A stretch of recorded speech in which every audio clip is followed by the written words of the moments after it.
So SketchUp Viewer is going to be discontinued, and I wanted to at least get some documentation online about how powerful of a resource this has been for me to sell, right? So I'm a millwork guy, and when I'm looking for a perfect fit for millwork, there's really nothing like doing what I'm doing right here. So in this fireplace around project that I'm installing in a couple weeks, there's a lot of tight fit to an angled ceiling. And there's only one way for me to, it's not one way, I shouldn't say that. The best way, in my opinion, for me to coordinate the sequence of the on-site assembly is to show it to my client and to share it with my millwork team. And these pieces that you see in this model are the actual size. I'm building these panels this size. This SKP file is used to generate a PDF that my client signs off on. So let's demonstrate how this works for me. I've tagged some of the elements of this build so that I can take them off and show how it helps me to get an on-site assembly executed the way that my client expects. So what I've untagged there is an applied molding that is designed to cover this intentional gap.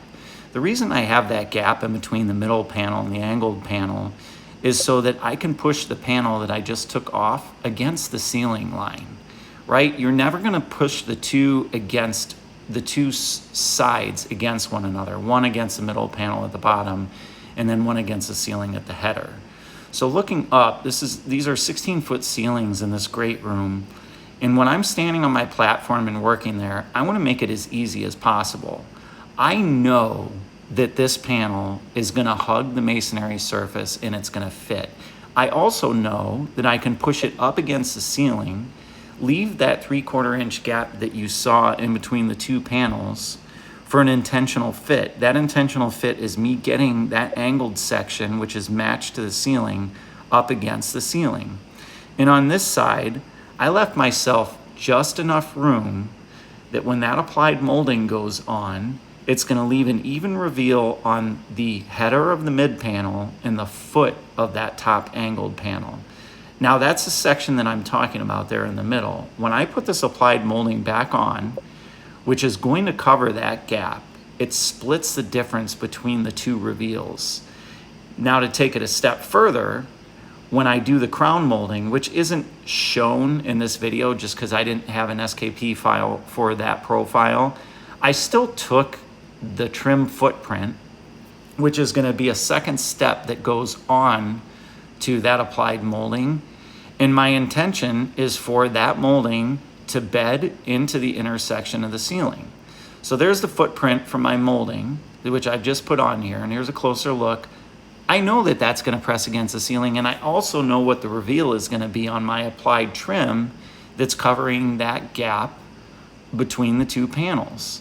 So assembling this in VR, sharing it with my install team, sharing it with my client, and the knowledge that my site measured file, which is just the masonry surface, allows these pieces to assemble in this setting, takes away all of the guesswork on site. So I even strip it down further here to show this stone, this size, has already been installed by the stone vendor. It's the exact size that I have in this file, which allows me to design my surround legs to pull snug against the exterior of it, maintaining the exclusion zone around the firebox opening, and also getting a tight fit against the flush right side of that left two-door base. I do this with every single project, and that's how I go into the installation with the confidence that what I signed off on, what my client signed off on, and what's expected is what's delivered.